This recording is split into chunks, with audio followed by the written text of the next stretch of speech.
Alright, আজকে solve করব হচ্ছে লিটকোডের 1347 নম্বর প্রবলেমটা। এটা হচ্ছে যে ডেইলি কোডের মধ্যে 13 জানুয়ারির প্রবলেম। সো এখানে চাইছে যে minimum number of step of make to twisting anagram. Okay, আচ্ছা অ্যানাগ্রামটা কি? অ্যানাগ্রাম হচ্ছে আমরা প্রবলেমটা সলভ করার আগে অ্যানাগ্রাম জিনিসটাকে জানতে হবে। অ্যানাগ্রাম হচ্ছে যে আমার একটা ওয়ার্ড, দুইটা ওয়ার্ড হচ্ছে দুইটা ডিফারেন্ট মিনিং করে। যেমন হচ্ছে আমি যদি এখানে দেখি, এখানে বলছে যে অ্যানাগ্রাম আর একটা বলছে যে ম্যানেজার। ঠিক আছে, দুইটার মিনিং কিন্তু আলাদা। ওকে, বাট আমি যদি একটু ভাঙি এগুলোকে, দেখা যাবে যে এখানে যেসব অক্ষর আছে সেম অক্ষরগুলো এখানে আছে, মানে সেম অক্ষর সেম পরিমাণে। যেমন ধরেন এ হচ্ছে এখানে 3বার আছে, এটার মধ্যে 3বার আছে, এম এখানে একবার আছে, এখানে একবার আছে। সো এইসব সংখ্যা, এইসব ওয়ার্ডগুলোকে অ্যানাগ্রাম ওয়ার্ড বলা হয়।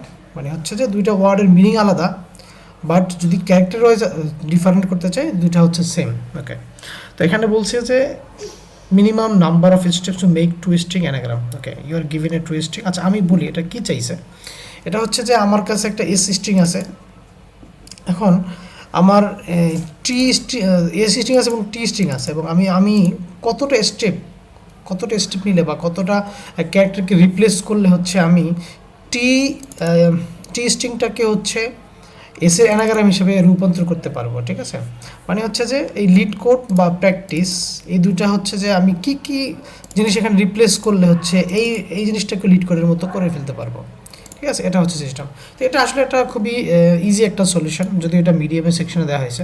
চলুন আমরা এটাকে সলভ করি। ওকে, সো আমরা কিছু আর্লি রিটার্ন কাজ করে ফেলবো প্রথমে। যে দুইটা যদি আমার প্রথমেই সমান হয়ে যায় তাহলে 0 রিটার্ন করে দিব। যে দুইটা সমান, যেহেতু এর মধ্যে আর কোনো আসলে ভেজাল নাই, সো আমরা রিটার্ন 0 করে দিব। ওকে, তারপর হচ্ছে মূল কাজটা করার আগে হচ্ছে আমরা একটা কাজ করি। এটা আমরা কয়েকভাবে করতে পারি, বাট সবচেয়ে ইজিয়েস্ট এবং এফিসিয়েন্ট ওয়েতে কাজটা করব। সো জাস্ট ফলো করেন আমি কী করতে চাচ্ছি। আমি চাচ্ছি যে আমার যে টিটা আছে, টি এর মধ্যে যতগুলা ক্যারেক্টার আছে, প্রত্যেকটা ক্যারেক্টারের একটা আলাদা কাউন্ট আমি বের করব। ঠিক আছে, আলাদা কাউন্ট বের করে আমি একটা হচ্ছে আলাদা একটা এর মধ্যে রাখবো। সো কী করবো, টি সিএইচআর ইকুয়াল টু, এখানে প্রথমে অ্যারে কাউন্ট ভ্যালুস। ঠিক আছে, তো এটার মধ্যে আসলে একটা অ্যারে অ্যাকসেপ্ট করে। তো আমার কাছে যেহেতু অ্যারে নাই, সো আমার কাছে স্ট্রিংটাকে আগে অ্যারেতে রূপান্তর করতে হবে, টি স্ট্রিংটাকে। সো str স্প্লিট ভেরিয়েবল টি। ঠিক আছে, এটা হয়ে গেল। এবার আমি একটা ফর লুপ লিখবো। আচ্ছা, আরেকটা ভেরিয়েবল দিয়ে ফেলাই, ভেরিয়েবল স্টেপ ইকুয়াল টু 0। এখন একটা ফর লুপ করবো হচ্ছে এসটা দিয়ে। চলেন করে ফেলি, যে আমার এস এর এটা দিয়ে করে ফেলি। সো ফর লুপ যেভাবে লিখে I equal to 0, variable I যদি হচ্ছে str লেন্থ হবে হচ্ছে আপনার এস, অ্যাকচুয়ালি ভেরিয়েবল এস, দেন হচ্ছে ভেরিয়েবল আই প্লাস প্লাস। ওকে, এখন আমরা এখানে চেক করব যে হচ্ছে যে আমার যে এই যে ক্যারেক্টারগুলো, হ্যাঁ, এই ক্যারেক্টারের মধ্যে হচ্ছে আমার এই যে এসের যে স্ট্রিংগুলো, তার এলিমেন্টগুলো পাওয়া যায় কিনা। যদি পাওয়া যায় এবং সেটা যদি কাউন্ট যদি 0-র চেয়ে বড় হয়, তাহলে আমরা একটা কাজ করব, আর যদি না হয় তা আমরা স্টেপ কাউন্ট করব। ওকে, সো আমরা চলন করে ফেলি। আমরা চেক করব if is set ISACT is set, এটার মধ্যে চেক করব যে হচ্ছে আমার এইটা আছে কিনা।